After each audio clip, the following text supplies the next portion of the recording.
you later on, after lunch. I may not, because I don't want to be covered in other people's stuff.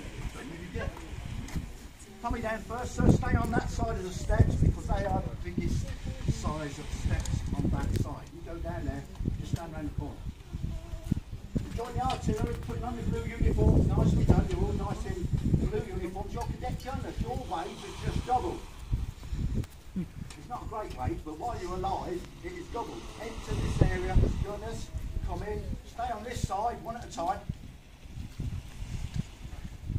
You, sir, go across the road, stand against the stone wall at ease. Mind the road. Yes, Hit, trip hazards, look out. Yes, Sergeant. You too, sir, follow. Young ladies, go with that. Mind the roads. They are loaded. Excellent, cease. Stop. Young lady, person, go over there. Stand against the stone wall. You stand there, sir. Young boy, good lad, brave lad. You stand there. 1, 2, you, young lady, go across there.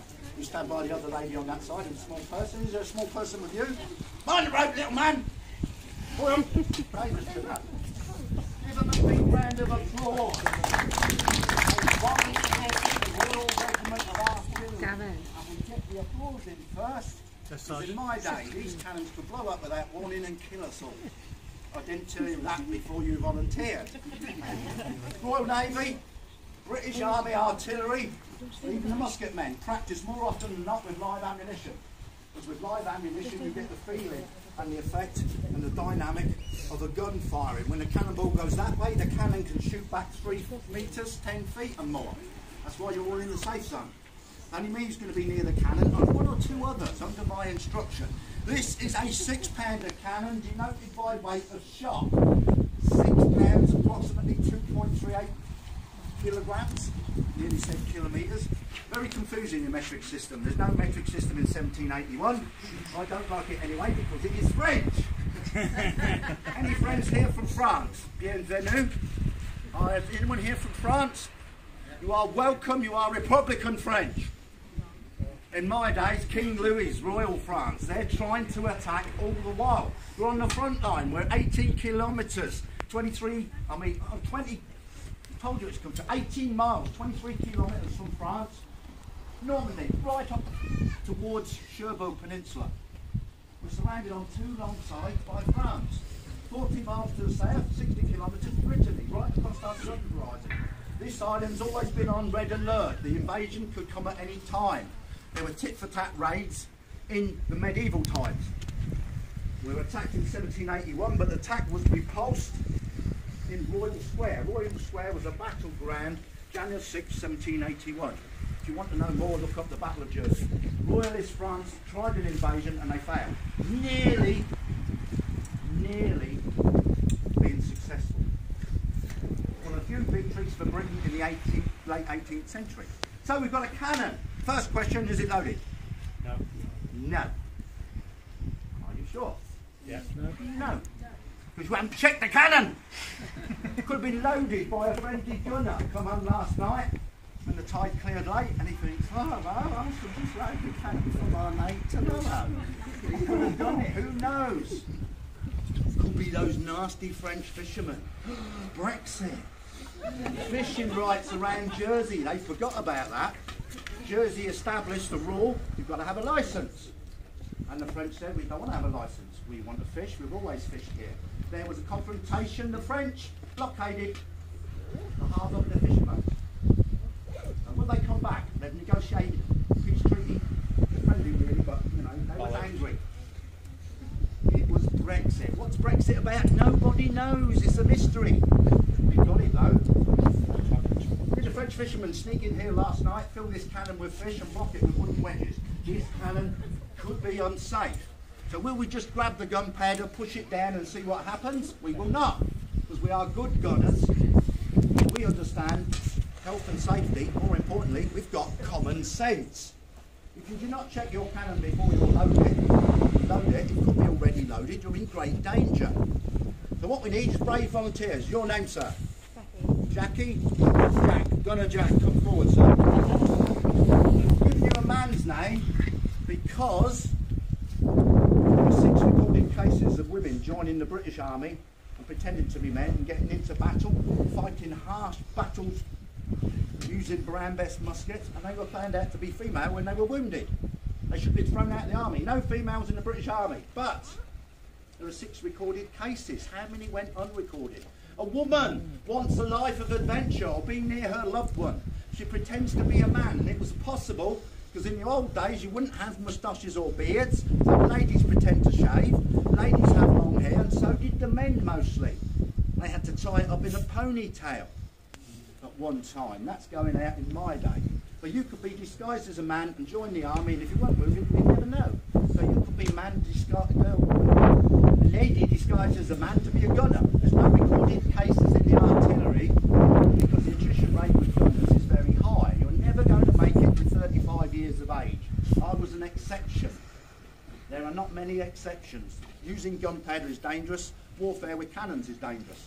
But if you make it above 35, your body's probably been through the wars, literally, and of course you're going to have a hand missing here, you could have an eye missing. Instead of throwing you on the scrap heap like you would a redcoat soldier, 10 a penny they are, let them go home, they're begging with no pension. They've been wounded for the king and country, and they're begging on street corners. Gunners are put in garrisons like this. If I become like a sergeant major, I would teach you persons and other gunners how to fire this cannon safely and accurately, and I would have a permanent job until I die. I'll never leave the army. I supply me with clothing, food, accommodation, and I have to work for it. It's a working pension. Ordinary soldiers, redcoats, didn't get that. Push off, you're no good to the army, you don't want it. It's harsh, isn't it? Yeah. That's the way it was in the old days. So Gunner Jack, this cannon may be loaded, it might explode when you put that tool in, which is a worm. You are now a wormer jack.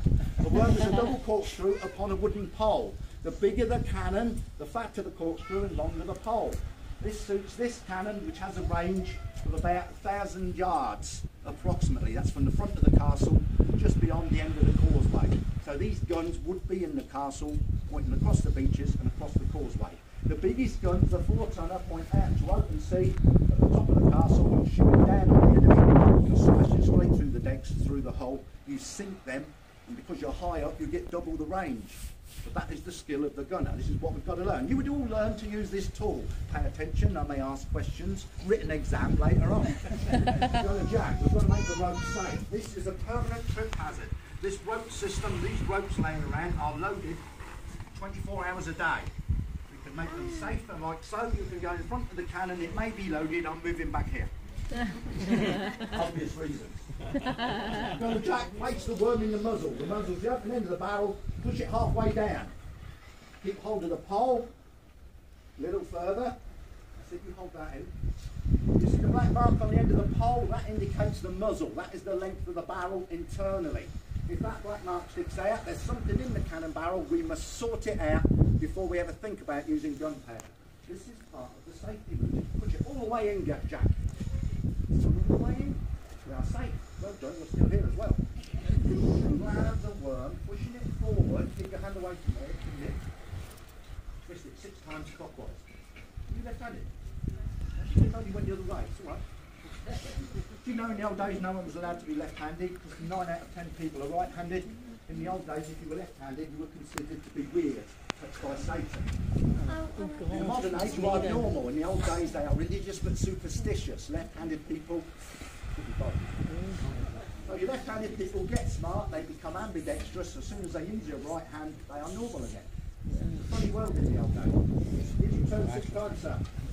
You have done the broad swab. This is what the swab's the worm. You keep the metal part of the worm against the bottom of the bore. We are scraping the bottom of the barrel. Well done, Jack. That's the best for many a week. Step over the dangerous rope. Go back in position. Wormer, Gunner Jack, big round of applause.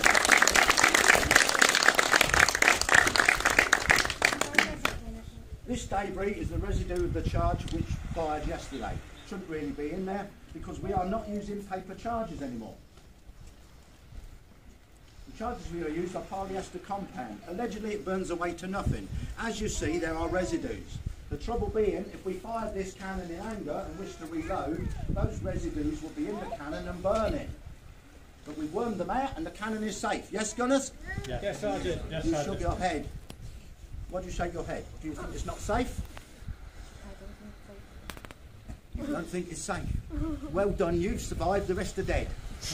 Because the worm gets the biggest residues out. They're quite large. Sometimes they can be small. A spark, when gunpowder explodes, can stick in the barrel of a large weapon and burn red hot for 30 minutes. And in my day, the charges for the big guns were also paper. So there's a big bore, you've got a large tube of paper there, glued at the bottom. It's pushed in first into the press, like the musket. The cannonball with packing goes on top of it. The packing is shredded clothing, shredded rope, hay, straw, turf. Put it all in, crush the gunpowder first, compress, put the cannonball into the packing, compress the round cannonball onto the flattened gunpowder. No air gaps. Maximum compression, maximum firepower. And well done, because the worm cannot get rid of the sparks or smaller, dusty bits of burning residue, so the cannon wasn't safe. So you, sir, now, what's your name? Lawrence. Lawrence, well done, man. Stand over here, Lawrence. Lawrence. You considered the cannon to be unsafe, and you were correct. You are now going to become a swabber gunner, Lawrence. A swab is a wooden pole with a sheep's fleece bound around the end. The larger the cannon, the fatter the sheep's fleece, the longer the pole. Here is an imaginary 18th century bucket.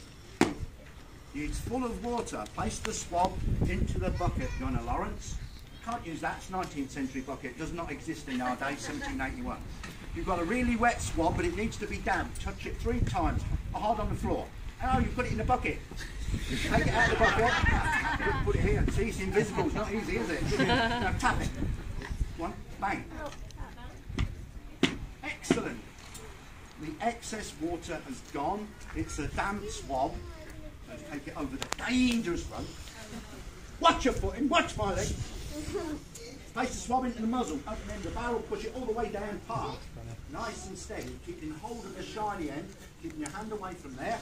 Withdraw it. That much. Stop, keep hold of there. No, keep that hand away from that mark. That one, little thing. Thrust forward hard. Out. And in. A little bit less, out, that'll do. Out. Again, 3 times. Harder and faster. Excellent. Carry on, it takes 20 minutes to explain it. You've done your job. The dampened swabs touch every part of the cannon barrel, cooling it down. If you do not dampen the swab, after 3 shots, the cannon barrel heats up to 1,000 degrees Celsius, centigrade, would ignite our cannon charge as soon as we put it in. So you are making the cannon safe, extinguishing any burning residues in the cannon barrel. Our cannon barrel is safe. Is our cannon safe? No.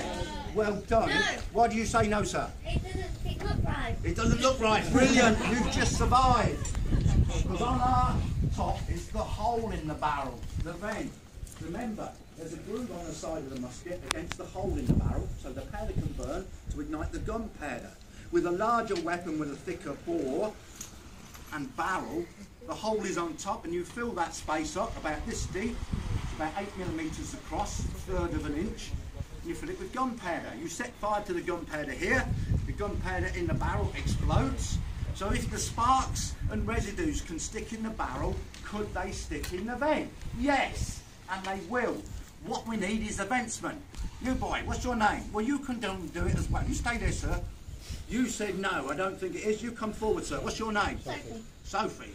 Sydney. Come over, Sydney. It's a long way to reach. 1 foot either side of the pulley, carefully. Come closer. Put your right hand index finger over the vent. You are now a ventsman. 3 times, hard as you can. Lawrence. That's it. Oh, excellent. Before, air was pushing through the vent. That was dangerous because it feeds the burning residues if they're in there.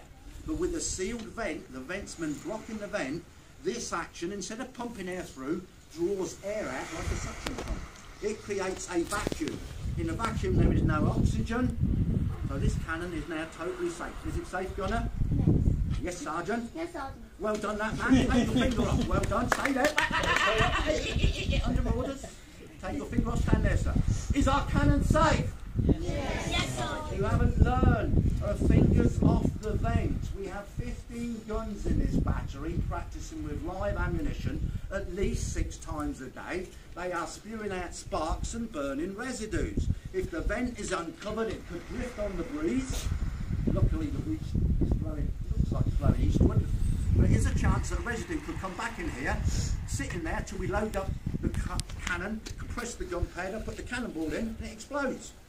And if the cannonball's not all the way in, it can damage the cannon, it will kill whoever's ever in front. So the vent must be always covered.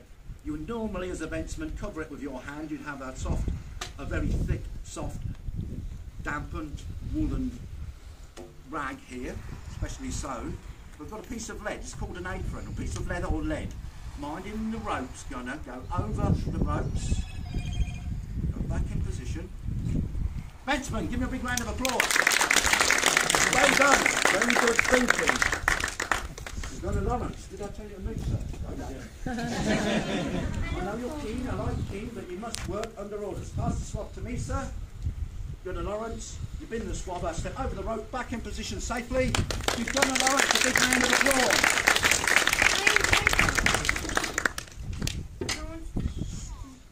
Done it, Tommy. How's that stick? Good, sir? Yes, Sergeant. Can you use it, remember? Now we can handle the gunpowder. It is very dangerous, gunpowder. Keep the wall safe. It is waterproof, fireproof, and keep everything out of harm's way. When we used to have a paper, spider on it, when we used to have paper charges, it'd blow out and give little bits of ash drift on the breeze when the cannon fired.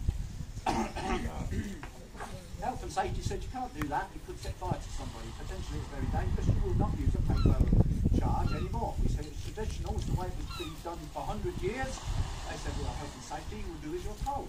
So they introduced the polyester compound patch. The black bit is the gunpowder. It should burn away completely. Occasionally, it's very rare to get those residues. Well done. Maybe 1 in 50. So the gunpowder goes in first because you're going to light it through the vent. And now we're going to use the ramrod. We cannot use another volunteer because this is live firing. You have to be certificated, not certified. Certifiable definitely, but I will not stand in front of the cannon because I am now not dark. You will move back now, Gunner Tommy. Listen, we fire the cannon from here. The sound wave and shock wave will injure people if they are close. The further away as you are, the exiting gunpowder force, the sound wave and shock wave can go 90 degrees to the barrel. So potentially you're in danger and you people are in danger, but we're going to pull the cannon forward. Health and safety says if it's fired between there, no one who's standing around in this area will ever be harmed. That's why you're not allowed to do this in the UK, because it's very dangerous. In Jersey we've got a little bit of common sense. You are behind the cannon. You're not in front of it or level with it, you are safe. You do not stand when there's gunpowder in the barrel in front like the others do. But you risk your right arm because you must compress the charge, but it's a big cannon, you've got to do it very gently. Full compression, maximum firepower. If we had a cannonball, the pack in the wadding goes in, it compresses around the round ball, there are no air gaps. So now, the charge is in position. The potential danger is there in the barrel. So we're going to prime the cannon, then pull it forward. Yes? Yes? Yes, Sergeant. You want to pull a live cannon forward? Yes. If it's a 4-ton gun loaded with shot, you are pulling, there'll be 10 men pulling a 4-ton gun forward. If it detonates, the cannonball goes in that direction, 500 miles an hour. What does a 4-ton, 4,000 kilogram cannon do? You'll come back up to 4 metres, 11, 12 feet, so you're beyond 4 metres. Would you risk pulling any cannon forward if it's primed? No. You pull it forward, you prime it, set it on target, it fires back, it's worm swabbed, the vent is blocked, it's reloaded every 40 seconds, 3 shots in 2 minutes when you're training as gunners. You start as cadets, you work up to that, each of you will learn the tools. So now we're going to pull the cannon forward. The apron's on the top, keeping the vent covered. Cannon is ready to fire. You're going to pull it forward first. 1, 2, 3, gentlemen. 1, 2, 3, gentlemen. Tommy, stand out of the way. The young boy there, your young lady, you've done your job, you can guide the rope. This rope becomes tangled. You will put it through like that, stop it tangling. It looks a mess, and it should work itself through. You will guide it through. No, not you, sir, that man. You're a big lad, you're going to pull it. Aha. That's it. As it goes through, guide it through straight. If it doubles, sometimes it jams. Don't get your fingers near the pulley, sir. So 3 men this side, 1, 2, 3 this side. Come forward, pay attention. I will say make ready. That man, stay behind the line of the muzzle. This man does the same. When I say make ready, you take up the rope. Take up the ropes now. The rope is front of your belly. You're holding it with 2 hands. That's it. Take up the slack. Well done. Hold the wheel. That. No worries.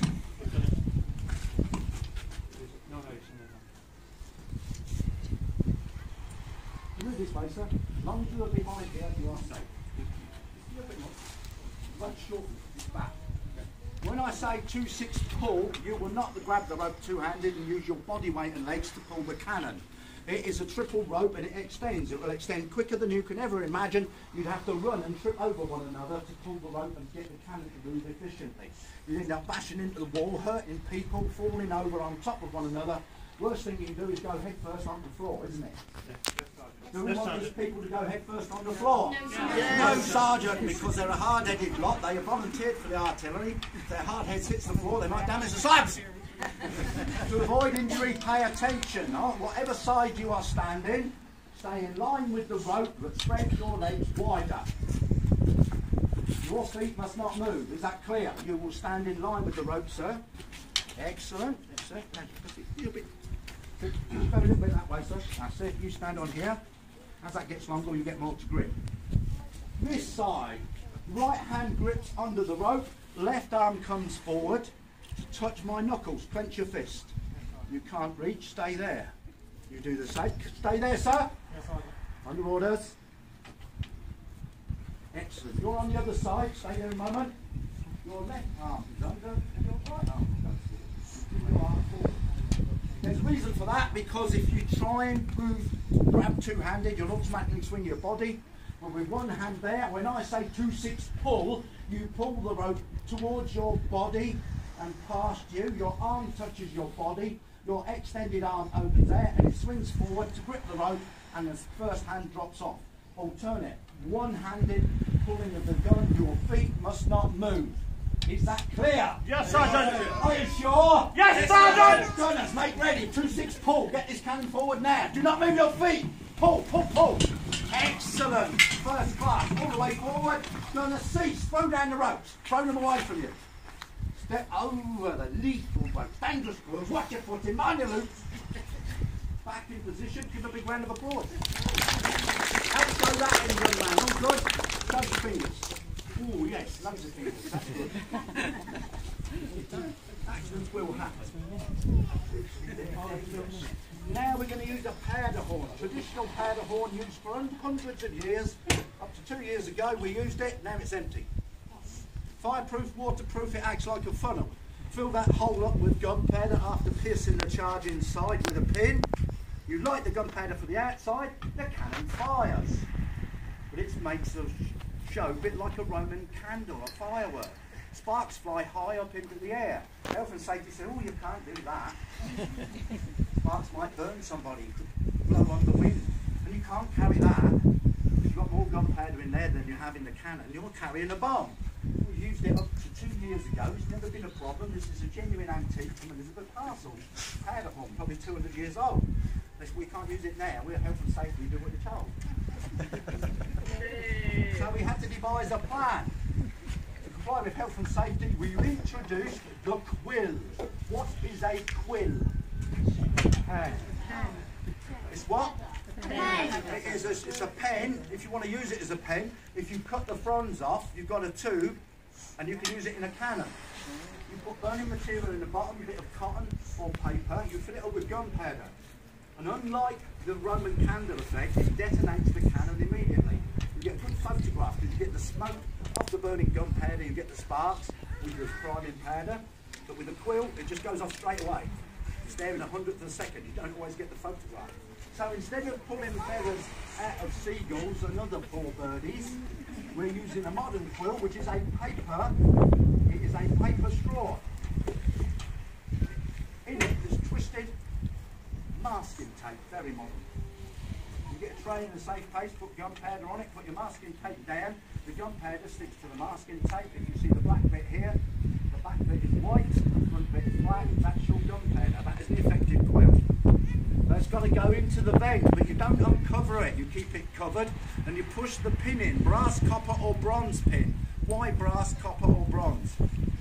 That's it. It's no spark. Iron tool, iron barrel, loaded cannon. Make one spark, it goes bang, runs over me, horrible mess, ruins the uniform.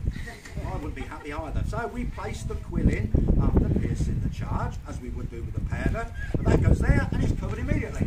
Now I could light a match and fire the cannon. Would that be good? No. It would not for me, because firing shots, cannon recoils over me, and the burning powder could actually singe my hands, possibly cut my fingertips. What we need to be away from the cannon, you need some sort of arm extension, you need some sort of stick. Have you seen a stick gun at all?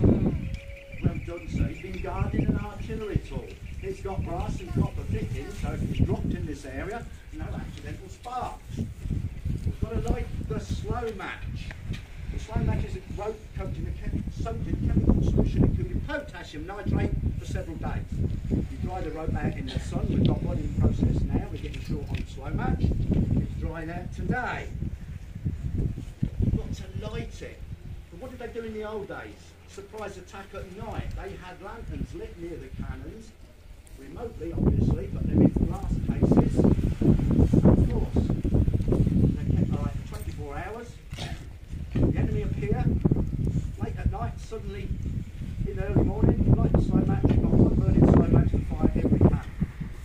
So we've got a problem. We can't use lanterns, but you're lit 24 hours a day, small children running about, you can have an accident.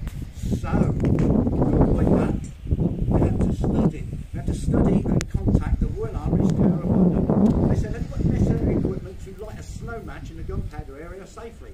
They said, ha-ha, we have. With the Royal Army's Tower of London, we know all about cannons. Your equipment is expensive. If you send us £50, we'll send you the safety equipment. So Jersey Heritage sent the Royal Army's Tower of London and checked for £50, and we got that one back. Capitalism, brothers and sisters, is its ugly head. But it is safe, because you are making a flame. I'm controlling it with my hand, and the rope burns. When it's dry, the chemicals are in every fibre of the rope. So once you introduce flame, the chemicals react, it produces heat and smoke, hot enough to burn your hand and ignite gunpowder by direct contact. It will never produce a naked flame. If I blow up on it, I'm introducing more oxygen, it will burn bright red. It will never produce a naked flame. Observe. So it's hot. It's called a slow match because it burns this much every 5 minutes. On 25 millimetres, 1 inch. This rope is 18 inches long, it will burn without being relit. Feed it through and it will burn for an hour and a half. Firing this cannon every 40 seconds if necessary. Before I fire the cannon, request time. Please, if you like what you see today, you enjoy the castle, please, if you get time, I know you're on holiday, put a comment on TripAdvisor. Say, nice castle, all's well. If you dislike the castle, you don't like what you see today, be sure to leave your comment. It is your right as a visitor. But also be sure to leave your full name and address. The Banks Department is not done by post. It is in person with a barrel of gunpowder and a burning slow match. We had 2 complaints from the same person. Also, Heritage cheekily request me to ask you for a small donation if you're able to make it. Small coins add up. We need to replace these uniforms. You might see mine's torn. It's been patched. The chap who made them in England and the guy in Jersey during COVID have retired. And because there's no production of military replica uniforms during COVID, because there's no reenactment, they changed their looms and they're not doing the same material. It's hard to get hold of. So we may be having to go to one of these theatrical or film companies, which will be expensive. Put a small coin in there. That's very generous. It all adds up. You don't have to. There is no obligation there. Anyone got a birthday today? Yes. Ah, yes. All right, bring him forward. Oh, it's done there. Come forward to the steps, young man. What's your name? Nathan. Nathan. Nathan. Nathan. Nathan. Nathan, stand there, sir. Anyone else with a birthday? Stand there. Anyone else got a birthday today? Got a Nathan now. He's in the gun area. We're going to get 3 cheers for his birthday. Hip hip! Hooray! Hip hip! Hooray! Hip hip! Hooray! He's embarrassed. How old are you, Nathan? 13. 13 sergeant. Get 1 gun salute. You could stay there. One time we used to let the birthday people fire the cannon. We're told not to now because there's potential danger, unfortunately. It's health and safety. They had to tick box health and safety measures. Have you reviewed your health and safety? Yes, we've done this, we've done that. Tick, tick, tick. That's it. When the cannon goes bang, it will be loud and we'll ask you to cover your ears. Cover your ears with the flat of your hands, that is safest. But the wind is blowing offshore, but it's dying down. So particles may land from the cannon on your person. It's very rare. If they do brush them off quickly, ladies, you tend to have longer and thicker hair than the gentlemen, and you're not all wearing hats. The particles land upon your head and your scalp heats up. Please do not panic. You'll get a free perm this afternoon. That's now on your belt. Trouble is, it will fall out after 10 seconds. But it's going to be loud. It will detonate immediately. It is vital, especially the young ones. You must cover your ears. Flat of your hands, covering your ears is safest. Cover your ears, that's an order. I shall fire immediately. 1, 2, 3. Cover your ears. Give fire. Oh! Thank you, ladies and gentlemen.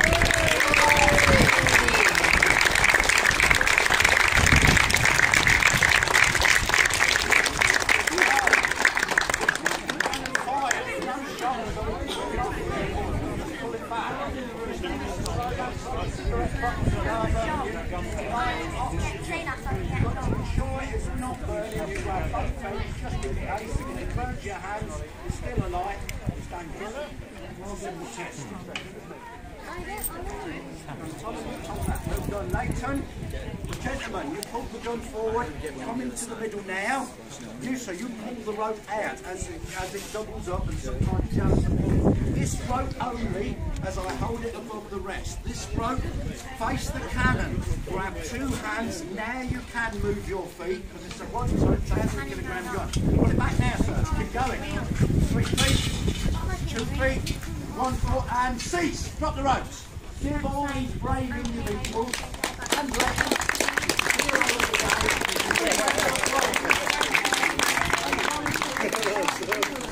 They survive through common sense and modern health and safety. Watch your hands, sir.